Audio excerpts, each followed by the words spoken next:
on how Africa should be and what Africa should be in the next 100 years from that time of the first African country to recognize the regaining of their independence in Accra, Ghana in 1957, and as well the born of the OAU in Addis Ababa, Ethiopia, where they mapped up the strategy and they mapped up the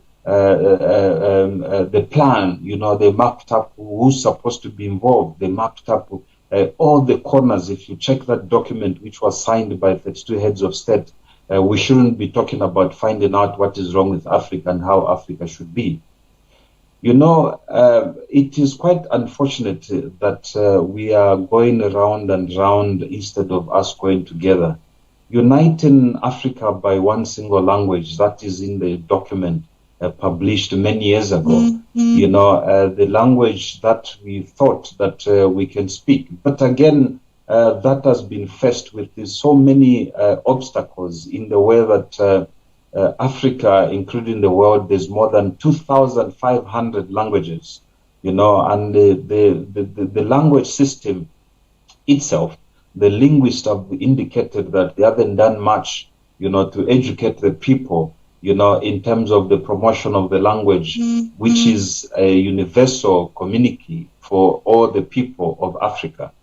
But if you look at the Organization of African Unity, which it was formed that when we regain our power from the colonizers, the Germany, the Belgium, the British, France, and many other people who never invited, but it was divided by those people who went there, by those also the explorers who came to Africa. And I'm telling you now for free that I remember very well that Dr. Kenneth Kaunda, may he so rest in peace, he told me strictly this, what happened, that that Berlin conference was an auction where Africa was auctioned. And Nigeria, being at that time without discovering the oil, it was auctioned for 780,000 pounds. South Africa, because they managed to find out about the diamonds and the gold, it was sold to a little bit more of about 2.3 million pounds. And these people, they took ownership to protect their interest of that investment because they bought these countries. If you remember very well in that region where you are there in the West region and the Central region of Africa, there was Niger Delta Company.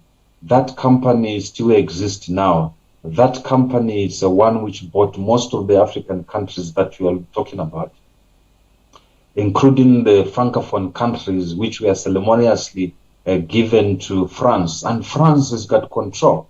And we're not talking about cutting our umbilical cord from France. We keep on crying, we keep on dying, and France and all the other people whom they sleep in bed with, whether it's the CIA, the United States of America, whether the British or the French themselves or the Belgium, they hire mercenaries, including from here, South Africa, to go and dispose of, or even now they are killing the presidents that they do not form part of or they do not protect the investment of these entities which was bought. And if you look in the books of United States of America, for most of us who studied law, you understand that these nations has been registered as entities and they've been patented already. So that's a bigger picture that we do not talk about. We're talking about the mere small things, pocket change of a language and Swahili or whatever. We were never going to speak the same languages in Africa. And I think that is misguided if we have to work towards that. In fact, if you look at the way African Union has been diluted of the basics of the values that we had, the idea of Julius Kambarage Nyerere from the other part of Africa to Toko Sekwale and all these other world leaders, Samora Machel, Nelson Mandela, all these we have buried now. We haven't even taken things. You hear that it was the same language. But the funding model has been a problem. That's why we find that the funding model of AU